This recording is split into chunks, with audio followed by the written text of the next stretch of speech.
Welcome everyone. I'm really delighted to be here today to kick off this first webinar in a series that we will be running over the next 4 weeks. Just by way of introduction, for those of you that don't know me, my name's Amanda Ruth. I'm the Executive Director of the National Oncology Alliance and also Head of Policy and Public Affairs at Rare Cancers Australia. Before we begin, I just wanted to just say an acknowledgement of country. In the spirit of reconciliation, I'd like to acknowledge the traditional custodians of country throughout Australia and their connections to land, sea and community. We pay our respects to their elders past and present and emerging, and extend that respect to all Aboriginal and Torres Strait Islander peoples today. Thanks for joining us today. We're really excited for this first webinar in our 4-part series, which explores the rights and roles of Australian cancer patients. And today we'll be talking about that with our expert panel members through their perspective, which is from the perspective of leaders of patient organisations and not-for-profit organisations. Today's webinar is brought to you by the National Oncology Alliance, which we'll call NOA. NOA was founded by Rare Cancers, or RCA, in 2016. It's a not-for-profit and non-incorporated entity, which we can say has, over 500 member organisations that span the entire cancer community. It's an amazing alliance of great minds and experts, and it's enabled NOA to become a real vehicle to drive policy change in cancer broadly to achieve better outcomes for cancer patients on a larger scale. We recognise there's much work to be done, and we're grateful for this sort of growing alliance and community. And I think that's really obvious today, as I can just hear more and more people joining the call. So it's great to have you. NOA seeks to shape cancer care to increase the chance of a greater survivorship for all cancer patients for today and also for tomorrow. But sometimes policy change takes time, and we just continue to chip away at this for the better. Last year, the united voice of all of our stakeholders was presented to government and decision makers with an aspirational view for cancer that looked 10 years ahead from now, called Vision 2030. And the focus was on delivering optimal outcomes for all cancer patients, regardless of how rare the cancer is, so that all patients could have the chance of having equal outcomes. And the work was successful in that it was the catalyst for Minister Hunt, the Health Minister, directing Cancer Australia to champion the first Australian, or develop the first Australian cancer plan, which is currently underway. And as I just mentioned earlier, this is, a start, but there's so much to be done. And in putting this work forward, can I have the next slide, please, Alexander? We conceived what we called an Australian Cancer Futures Framework, which had 6 pillars that we focused on as areas of growth and development that we thought could lead to optimal outcomes for cancer patients and a better future. One of those, the most important and integral to all of the pillars, was and is patient-centred care. And when we stepped back from this, we really acknowledged that patients and patient centricity is at the heart and is integral to everything that we do and everything that we need to take forward. And in saying that, we decided to, have it overarching all the initiatives of NOA going forward.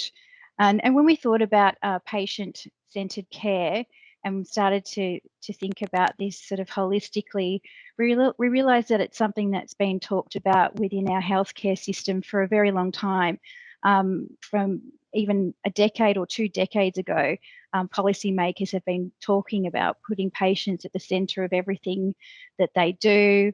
But yet the day-to-day experience of cancer patients is really far removed from this sort of level of conversation.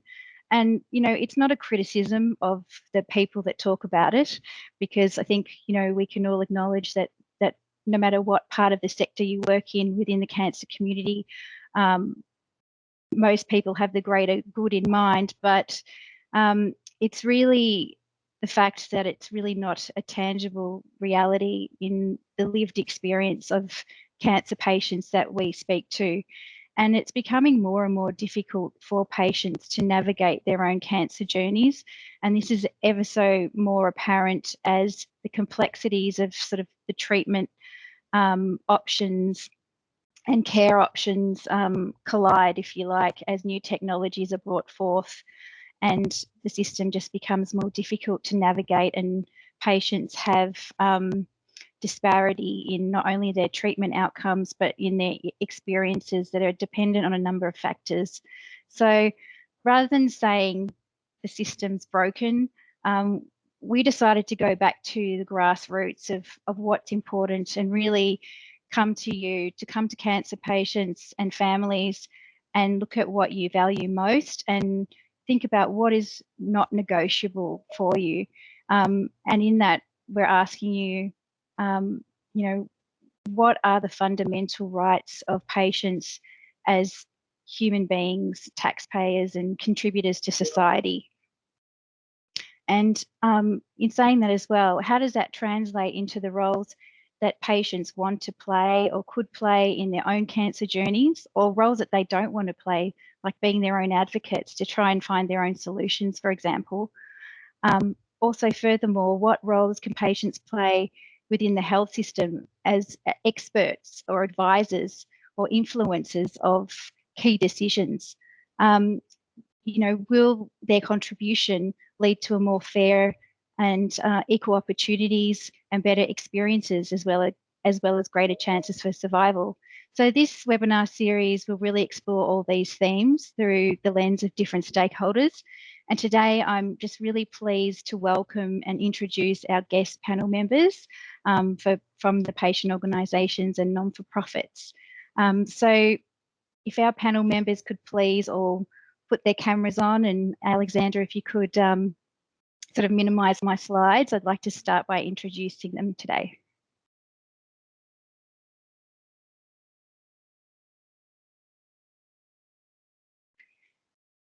Thanks. I just want to introduce Richard Vines, who you probably all know. He's my boss and CEO at Rare Cancers Australia.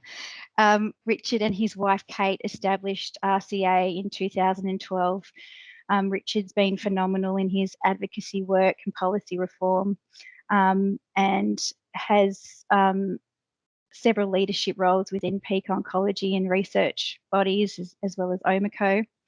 I'd like to introduce Mark Brooke, CEO at the Lung Foundation. Mark has 25 years of executive experience in leading a diverse range of organisations in not-for-profit and purpose sectors.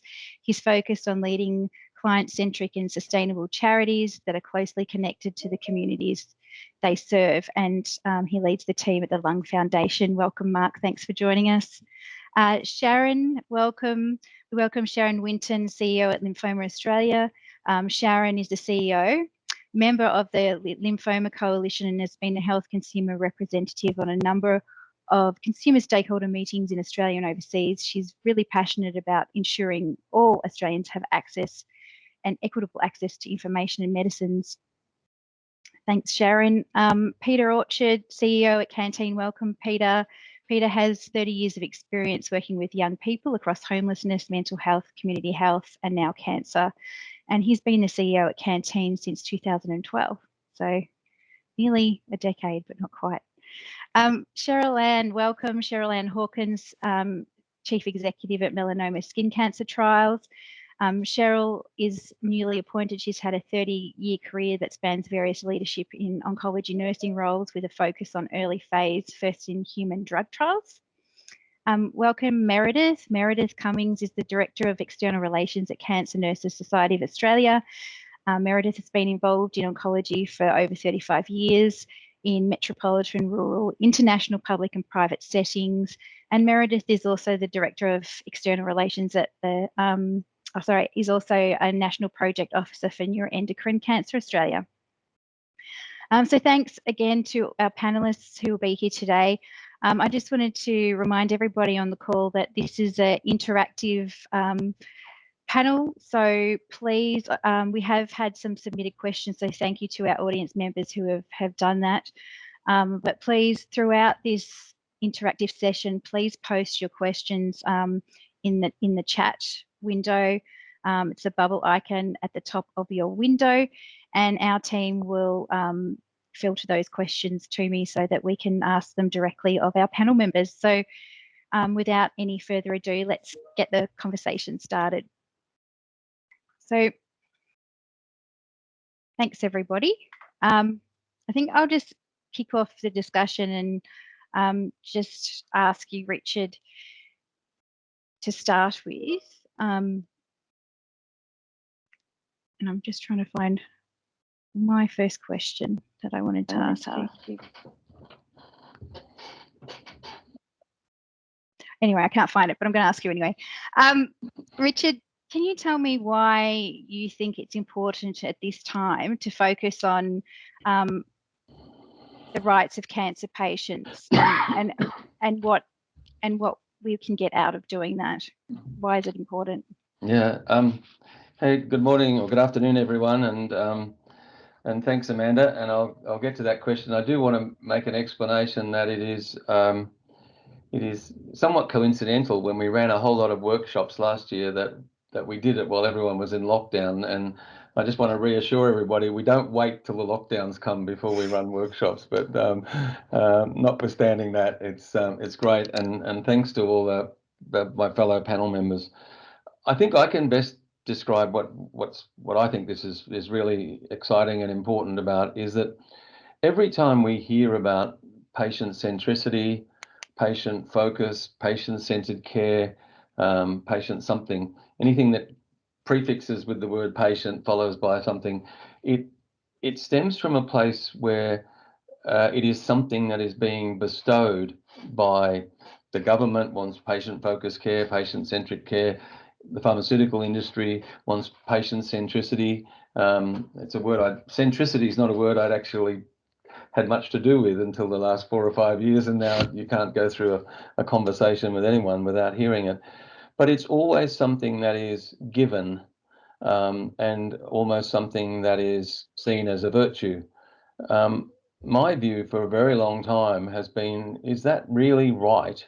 Or are all of us as members of the community part of a social contract, part of an ethical arrangement whereby we have a fundamental right to expect that the society to which we contribute and the way in which we contribute, and we all pay taxes and we all do lots of things, do we have a reasonable right to expect that when our time comes in need, that there will be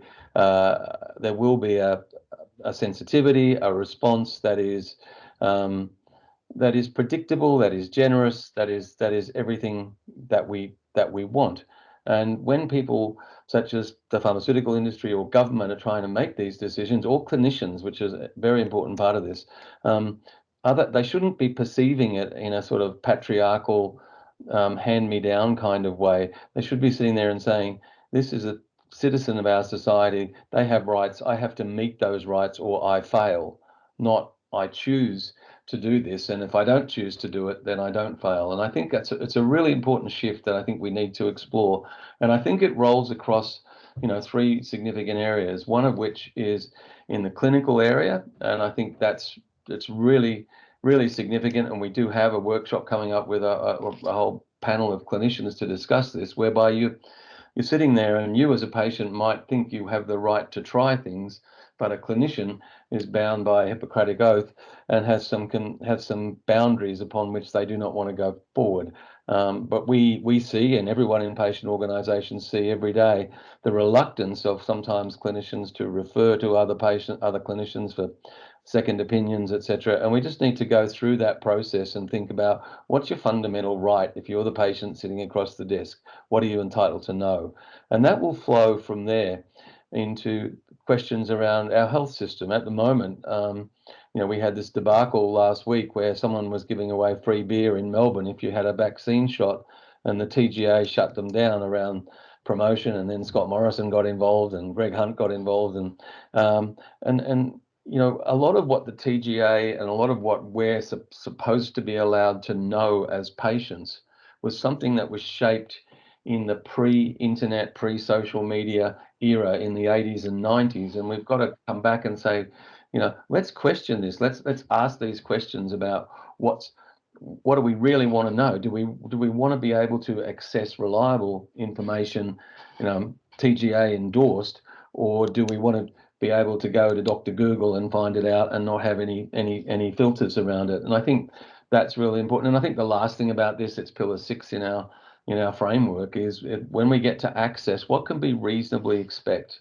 Why, and this is, I've got very much my rare cancers hat on. Why is it feasible that someone with a particular type of cancer can get a drug on the PBS, and the same drug is not available to somebody else, and if you have a situation where you create the challenge of, I know that Sharon, for example, has 60 subtypes of lymphoma, and how you conduct clinical trials on those and how you do all that are challenges that we all have to think about and meet, but we have to see them through the lens of, do we have an obligation to do it? It can't just be a commercial imperative from a pharma company or a catch-22 implied by the government, which creates a system where it perhaps says, I can't consider an application to reimburse this unless the company makes it, knowing that the system that they built will make sure that the company never makes an application, and hence patients are denied. There's a whole bunch of stuff there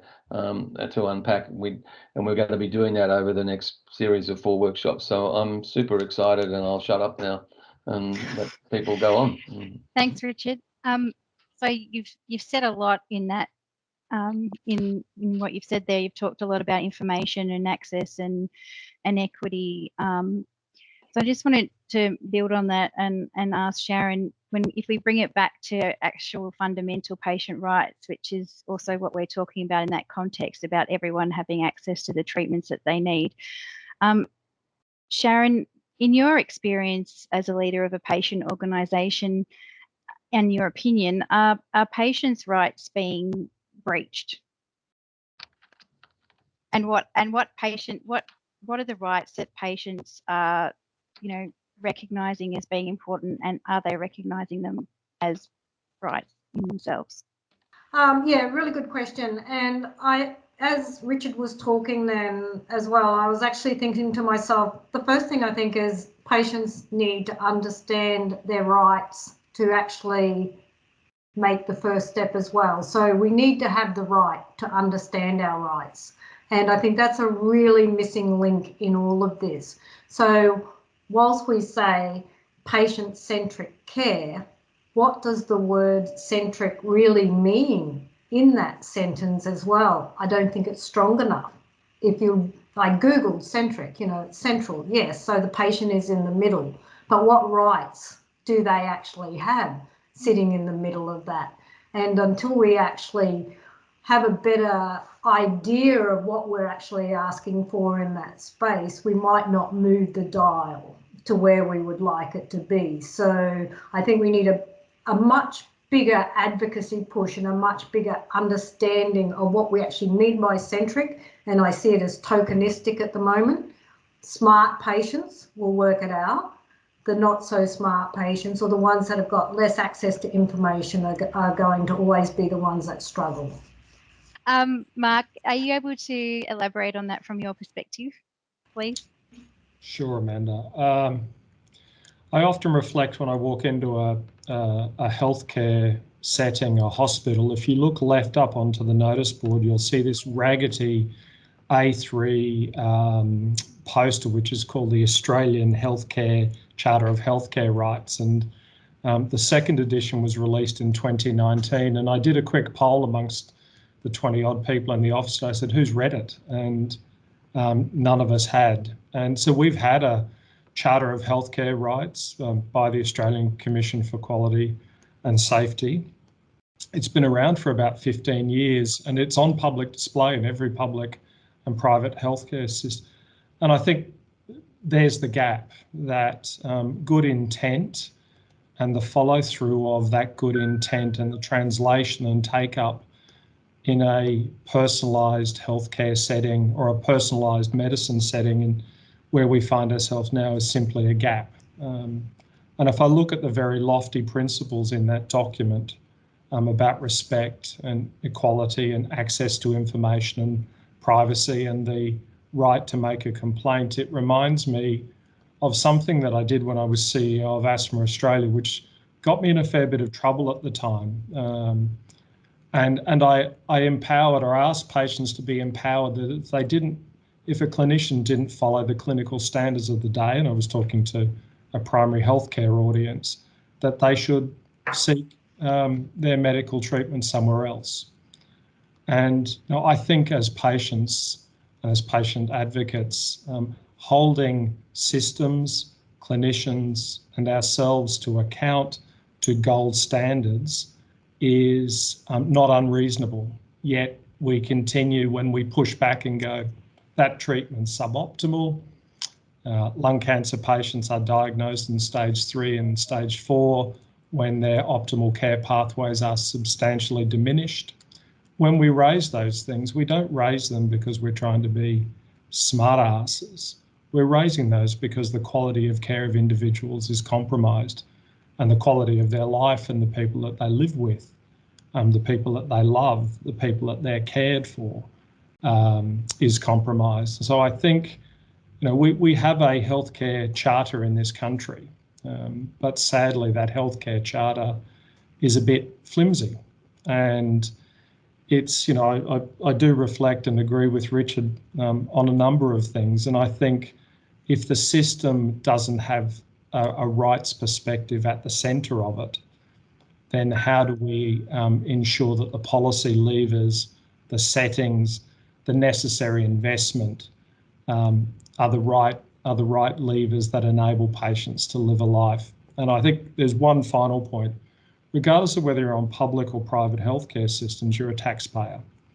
And I don't think there's anything wrong putting your hand up as a taxpayer and suggesting that if your care is suboptimal, you'd like to make a complaint. And in my experience of talking to patients, and indeed Richard and I were on a phone call this morning with one whose healthcare was suboptimal, and it has led to terrible outcomes for this particular cancer patient's care, and left her out of pocket hundreds of thousands of dollars. Yet that complaint was never treated seriously, was never seen as a learning opportunity, and was seen as, in our humble opinion, a nuisance rather than a collective criticism of a system which failed this individual patient. So there you go, Amanda. Thanks, Mark. You've made a lot of good points there, and thanks for bringing up the healthcare charter, because throughout this sort of journey, we've had a lot of questions about that charter. I just wanted to ask you, Peter, sort of building on that, around some of what Mark said about the principles being really lofty, and from what Mark said, it seemed to me that in having that charter, we're sort of losing sight of individuals as well, because there's no accountability there. So how do we bring in a layer of accountability? And from your perspective, what does that mean for young people in sort of the AYA context? Yeah, thanks, Amanda. Look, I think we've been able to do some lovely work across the last probably sort of 14, 15 years really in the youth cancer space. And back in 2008, there was some work done between Canteen and Cancer Australia with clinicians and young people to develop what was then the service delivery framework. And then that framework was applied once we got some co-investment from the Australian government and state governments. And Canteen led then a federal program called the Youth Cancer Services Initiative. And then more recently, in 2016, we developed this document, the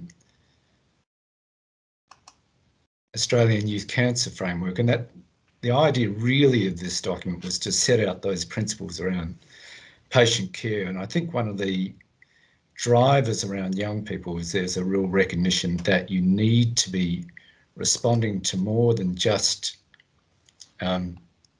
their treatment. You need to be treating them in recognition of this being an incredibly important developmental stage of life. And so there was more a sort of wraparound treatment model where you had specialists, multidisciplinary teams working with youth cancer patients. And so that has seen some excellent work happen. But in terms of that accountability, the part that is still missing, the critical part, I think is a national data collection mechanism where patient data is collected and aggregated nationally. And then there is great visibility then about what treatments have been received. There's great visibility about who's getting access or who isn't getting access. And I think there's a much greater understanding then of the sort of treatment outcomes that come from that. So in the absence of that, and that's something we are trying to work towards, only been a 10-year journey so far, but we're pretty keen to try and get it there in the next couple of years. In the absence of that, we have a patient-reported experience measure that we then ask patients who go through a youth cancer service somewhere across Australia, and 70+% of young cancer patients will go through a youth cancer service for their experience of that. So the patient-reported experience measure is a sort of crude accountability measure that we've implemented. And I say crude in the sense that it doesn't talk about treatment outcomes, it talks about people's experience of that process. And so it's an important piece of information, but it's not the whole picture. And so I think the accountability part is really critical. Otherwise, we start to then have to fall back into anecdotal sort of situations, and it's much harder then to make policy and sort of decisions about rights based on that anecdotal information. Yeah, so we really need to have a holistic view of what's happening by measuring what's going on and looking at the data. Thanks, Peter. Cheryl-Ann, I have a question from the audience from Nora, and she said that it's to do with sort of inequity of understanding of information. So she said a lot of the time patients with limited English skills and low literacy tend to miss out on vital information, also because of time constraints and inability to translate that by clinicians. So what can we do to support patients to access information in a way that they can understand it equitably? Yeah, that's a great question. And can you hear me? Yes. I think is my camera still off? I can't seem to get the camera. I can see you. I can see you. Oh, awesome. Great. Yeah, that's a really great question, and it's a question that many organisations, public hospitals, private hospitals have been working on over time, especially over the last 5 years. And it comes down to how well resourced each hospital is in regards to the ability to provide services, whether it's translational services to patients. And some of the smaller private hospitals are limited, whereas some of the larger public hospitals are well resourced. And it's also, I've spoken about this recently in regards to even the nursing resources at a hospital level. And some hospitals that are large tertiary institutions have got access to navigators for every person who has been diagnosed with cancer. And wouldn't that be amazing if they were available to all patients, regardless of what hospital they attend? They're all taxpayers. They're all they all have a right to the correct information, whether or not they're from a non-English speaking background as well as an English speaking background. And the same can be for clinical trials. There's so many clinical trial options out there, and it's really important that people from all backgrounds have got access to the available options when it comes to clinical trial choices. And there has been a lot of work done in the last few years to be able to provide more information to people about clinical trial options, but there's a lot of work that does need to be done. And the work that has been completed has been in the English language, which we all know Australia is a very multicultural country. So there does need to be resources put in place to assist this group of people, no doubt about it.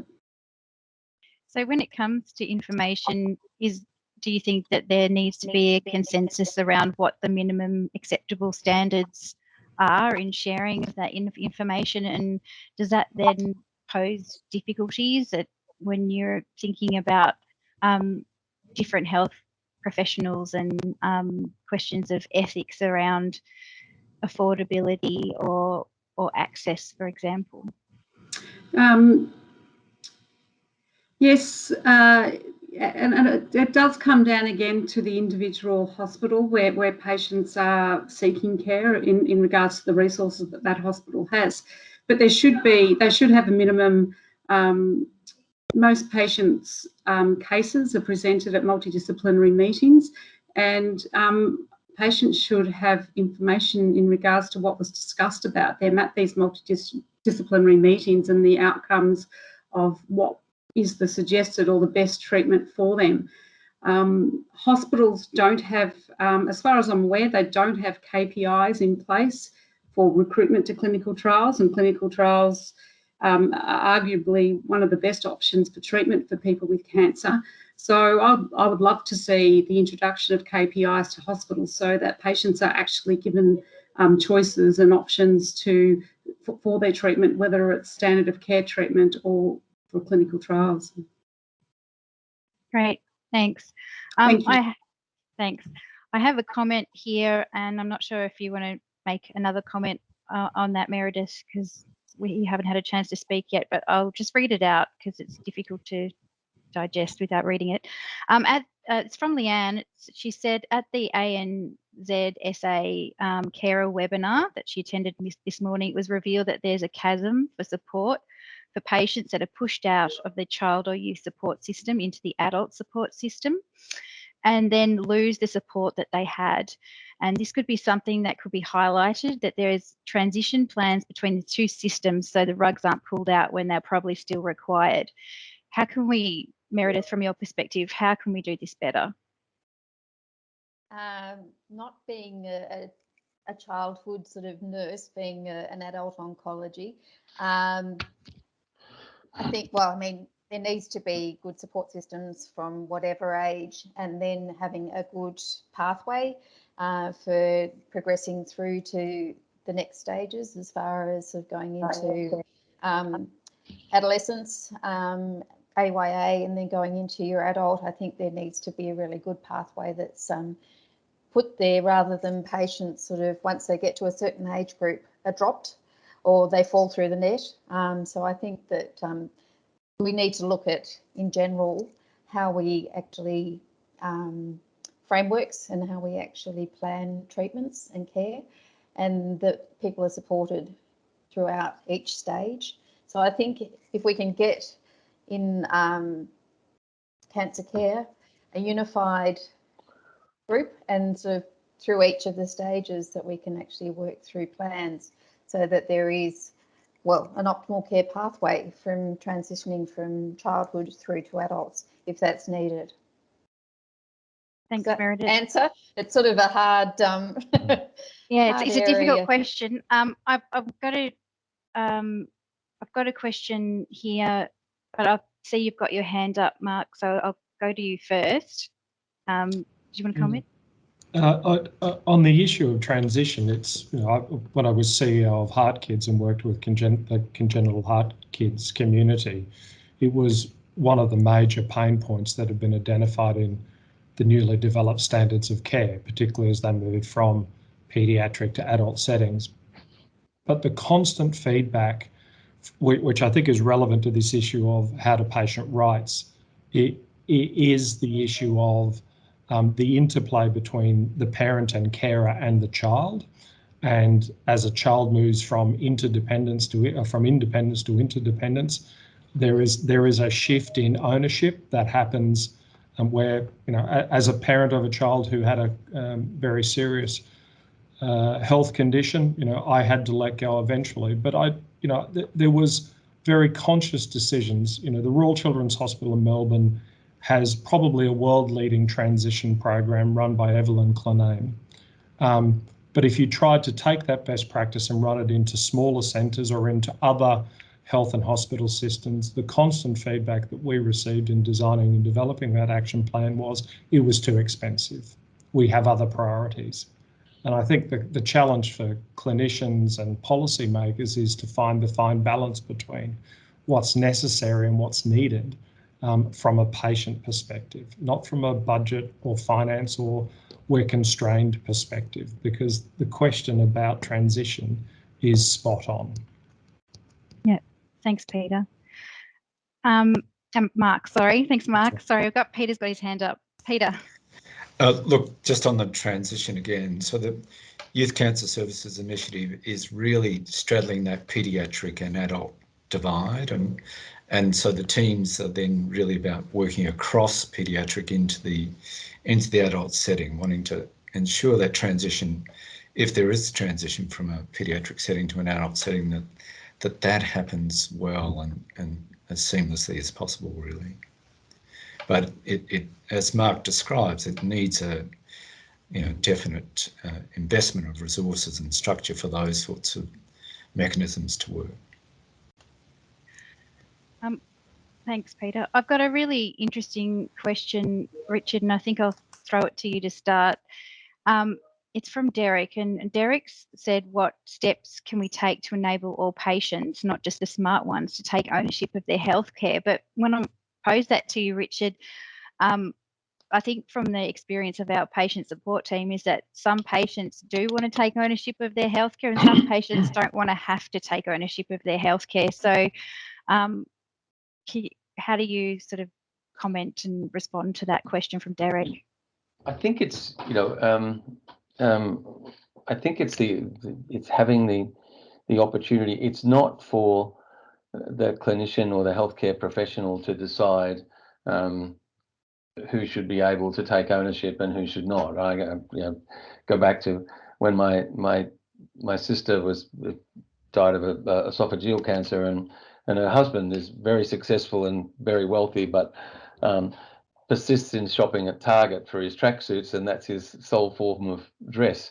And I had to sit him down and say, mate, when you're going in and you're going to talk to a clinician and you want options and you want all the options, you'll have to get out of your tracksuit and get into your wedding suit, because I don't think he ever bothered to buy another one.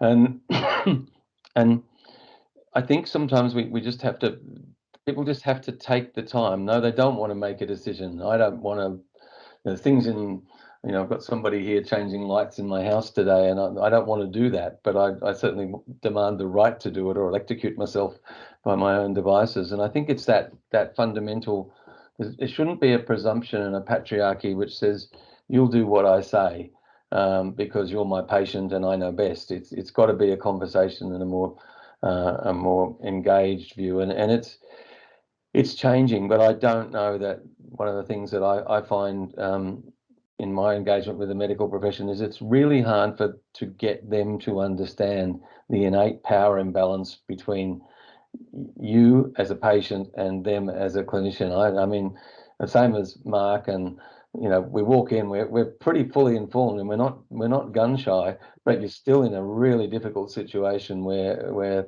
that desk across which you're sitting is a major sort of power barrier, and we have to find ways.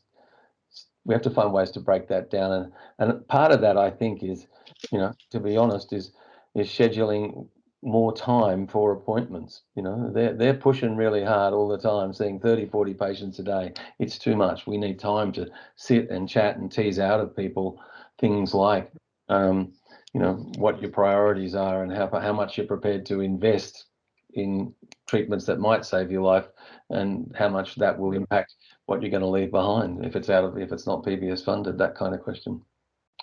Yeah. Thanks, Richard. And Meredith, from a nursing perspective? From a nursing perspective, but also as a patient advocate with Neuroendocrine Cancer Australia, I think a lot of the time we need to make sure that the patient understands what's being said.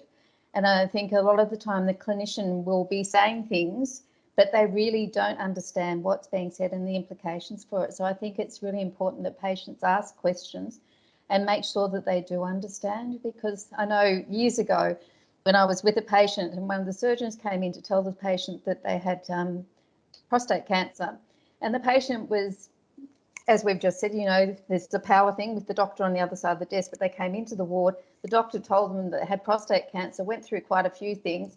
Patient sat there and said, yes, doctor, yes, doctor. And then as soon as the doctor walked out, he said to me, what did he say? And I thought, he's just said yes, but he's never asked a question. And it's sort of, I think that's the problem. We need to educate the healthcare professionals to talk so that the patients are actually understanding what's going on, and also for us to get the patients to have a voice to say, I don't understand, and to then sort of be able to partner with the doctor once they do understand. I think then we'll have more patient centricity.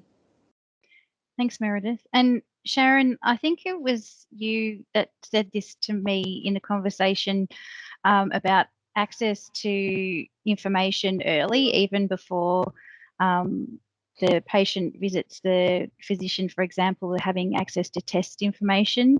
That could be a fundamental area where patients have rights to access their own information rather than it just being delivered to them. They can digest it and then go and speak to their physicians about it. Did you want to comment on that? Because that was really interesting. Yeah, sure. And I also, just before I say that too, I actually made the comment earlier about smart patients, and I don't want it to be taken out of context, because what I was trying to also say is that we want every patient to be smart, so that the ones that are smart at the moment are the ones that might have that additional help or that background of knowledge or know how to navigate the health system. So what we're talking about today is really an important topic, even though it sounds a bit wishy-washy, but until we probably elevate the healthcare charter higher, so maybe it's sitting alongside the National Medicines Policy or something like that, so all patients truly understand their rights, we might then be able to get, you know, a much better shift for patients in general, rather than just the few at the moment that we are seeing that they're getting access to treatments and information better than others. But to your question though, yes, that was an interesting, I actually did see that on Twitter, and it sparked a little bit of a debate where a patient was able to access test information before they actually got to see their doctor, and that's obviously because of the digital world now, and you can jump in and see it, and 72 hours later, if you don't get to see your doctor, well, you can go and read it yourself or whatever. So the patient actually saw the bad news via that and then went to the doctor, and the doctor was quite upset that the patient actually did receive that information prior to him talking to him, because he felt it was his right to talk to the patient about that. The patient's comments coming back were, though, this is about me, and also it gave me time to think about my questions before I actually got to see you, rather than just being hit with a train with this type of information. And when you look at it that way, and I put my own, you know, put myself in that position as well, I thought, you know what, that's not a, that's that is your right as well. You don't have to wait 2 weeks for a doctor to find you an appointment or something. You can actually try to understand it a little bit as well, if you're capable of doing it. Yeah, thanks, Sharon. And just, I think there's a comment here that sort of speaks to one of the points Richard made earlier. And the person has said, patients need to feel that they have permission and a right to voice their concerns when they don't understand and need the information provided in different formats and over different time frames. So I think this really points to why we're doing this, because often patients don't even realise they have the right to ask. Mark, did you want to comment on that? And you were going to comment on something else as well. I think as we were thinking about today's panel, I started looking at processes overseas that sort of exemplify in the lung cancer community anyway, patient knowledge and power. And we only need to look to the UK, where the UK's lung cancer registry data is published for patient view. And so patients can actually track resections, which hospitals do what, how many patients are referred to clinical trials, how many are seen by MDTs, what the progression-free survival looks like, how many patients died within 12, 24 months. And talking to my colleagues in the UK over the last few weeks, it's really interesting the way in which patients interact with that data, so that they're making informed choices about who can treat them and where. Now, I know the National Health Service in the UK is different to Australia, but when the Lung Foundation proposed that we open up registry data so that we can see individual health and hospital districts, that was resoundingly seen as not a good way forward, because yet the pushback that I've had over the years is that doctors, clinicians, policymakers, health and hospital executives get to see that, but patients don't. And I think if you want to be able to drive reform, then you have to put information back in the hands of patients so that they can make informed decisions about where they can be treated and who they can be treated by. And I do take Nick's point, that's difficult in some rarer conditions where you only have one tertiary hospital. But that's the system's issue, not the patient's issue. And so I think from my perspective, having access to timely data drives patient choice and drives patient knowledge. And until we address that power imbalance where the knowledge is contained by the health professional who are at the peak of their game, and I'm not bashing health professionals when we say that, but the system needs to change so that we can have access to reliable, accurate information. And when we get that, then we can make decisions about who treats us, when, where, why, and how. Yep. Peter, did you want to comment on that from a young person's perspective? How do we make that information, not assuming that people can't digest it, but, easy to understand? Do we need navigators across the board to help with that data literacy? Yeah, and certainly that's what the youth cancer services provide them with. So they're multidisciplinary teams of specialists, nurses, social workers and psychologists and exercise physiologists, really dedicated to treatment and support of youth cancer. And so often that experience of where I didn't understand what the specialist said gets addressed then by the nurse who was there afterwards saying, did you understand what you just heard, and did you want to talk about that, and can we help you to understand that more? And so that role is really powerful when it works well, and is critical in terms of interpreting often quite sort of science-heavy information sometimes that's conveyed by some of the specialists. Mm. The other thing that is critical in that is that sometimes that Mark was talking before, that transition in terms of parents being the centre of decision making to the young person increasingly becoming the centre of decision making. And so again, that it's really vital that specialists and nurses are talking not only to parents of perhaps a younger patient, they are also addressing the younger patient, because they might be treating them over the next 2 years, depending on the type of cancer. And so they need to feel confident in what's happening to their bodies and to them, and they have good understanding. And there could be implications for fertility, there could be implications in terms of the side effects. And so I just think it's vital that you have that sense of seeing that young people, even if they are younger, that they need to have some agency in the treatment. And in some cases, some will advocate strongly to have outpatient treatment because they don't want to have inpatient treatment, but the usual thing is you do that inpatient, but they have very good reasons around why they feel the need to be outside the hospital to stay connected with their world and so on. So, I think those two functions really, one, making sure the young person is included in those conversations and in the decision making, and the other is that critical role that those navigators can play in translating the meaning of what's been conveyed by a specialist to them, who might then be leaving fairly quickly to go to their next appointment, as Richard described. And so that nurse is then helping to go, okay, this is what that all meant. Yeah. I'm really disappointed. We've only got 5 minutes left, and I can't believe it, because we're just sort of getting started on the subject. But I just want to close with one comment and pass on to Richard to close that off. Richard, Bridget has said, aren't we really talking about human rights rather than patient rights here? Did you just want to make a comment on that, and then I'll just leave you to close? And thanks everyone from my perspective. Yeah, look, it came from Bridget in the chat. She said perhaps we should be talking about human rights rather than patient rights, which I think is quite profound. It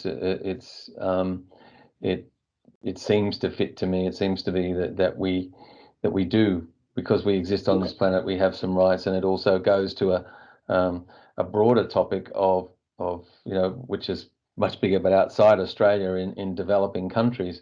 What obligations do we have as a species to try and look after people, across developing and very poor countries? And I just thought that's a really astute observation from Bridget, and a really interesting way to sort of frame the conversation. I agree, Amanda. I think we could have done 2 hours on this, and we'll live and learn for the rest of the workshops. For me, it's been fantastic. It's sometimes it takes a bit of time to try and sort through what are the rights and what are the and inevitably patient and carer experience folds into the inadequacies of the system, and how we should be trying to improve them. But I think that conversations like this really start, and the work that we're trying to do this year in NOAA of actually really highlighting this issue will prove to be fascinating. I would very much, and I think maybe I could get Alexander to drop the contact or info email in the chat. But if people want to make more comments and want to make some input into where they think we should be going and what they think we should be doing, we've got a team of people who are working to prepare a really solid, good, thought-provoking piece of work around this subject, and I think it's going to spawn a whole lot of conversations down the track. And so I think I've just got a note from Alexander saying which email, and I'm tempted to say Alexander at Rare Cancers, but I'll Just change that. Noah at Rare Cancers. Noah at rarecancers.org.au. That's so tempting.